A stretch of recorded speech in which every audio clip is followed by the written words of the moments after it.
Ag AM in Kansas is brought to you in part by Sure Crop, liquid crop nutrition delivered right to your farm. Good morning and welcome to Farm Factor on Ag AM in Kansas. I'm your host, Conrad Cavus. Kansas State Agronomy tries to help producers every chance they get, and that's why a series of sorghum schools were offered in early February of 2015 to provide in-depth training targeted for sorghum producers. The schools were held in a variety of locations, and one of them Ag AM in Kansas attended was in Hutchinson. And this one was sponsored by several entities with an interest in the sorghum industry. Take a look.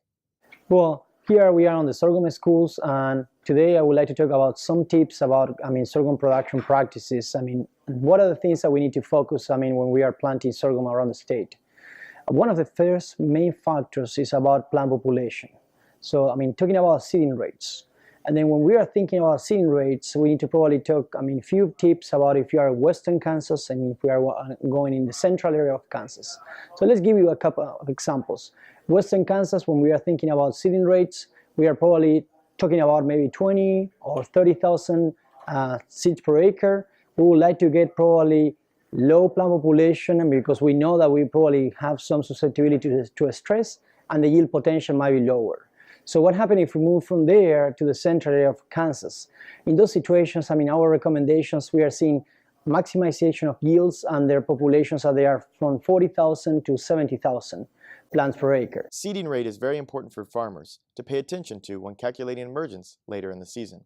One quick tip when you are thinking about people talking about plant population, and if you want to translate those numbers into the seeding rates, we need to always consider that from plant population to seeding rate, it might be probably at 20%. So we are trying to add a 20% of emergence, and we always have some kind of a flexibility. The numbers are always going from 70 to 100%, but of final success on emergence.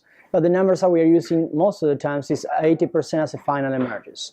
So a quick example, if you are looking to 40,000 plants per acre, we need to try to estimate at least almost close to 10,000 seeds more. So the final seeding rate will be around 50,000 seeds per acre. Another quick tip will be about base temperature and soil temperature. When you are looking about, when to plant sorghum, most of the times we are thinking soil temperatures should be around 60 and 65 degrees on the 4-inch of the soil depth. So when you are looking to plant your sorghum crop, make sure that you have those dates, and then some of the questions that we also receive on the planting practices are about planting dates. Planting dates on sorghums are really showing a kind of a nice diversity on how to maximize yields, but we have a very consistent equation that most of the times early June planting times are showing maximization of yields.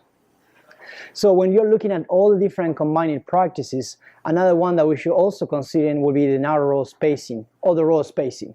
So the questions that are coming to us are 30-inch versus 15-inch or 30-inch versus narrow spacing.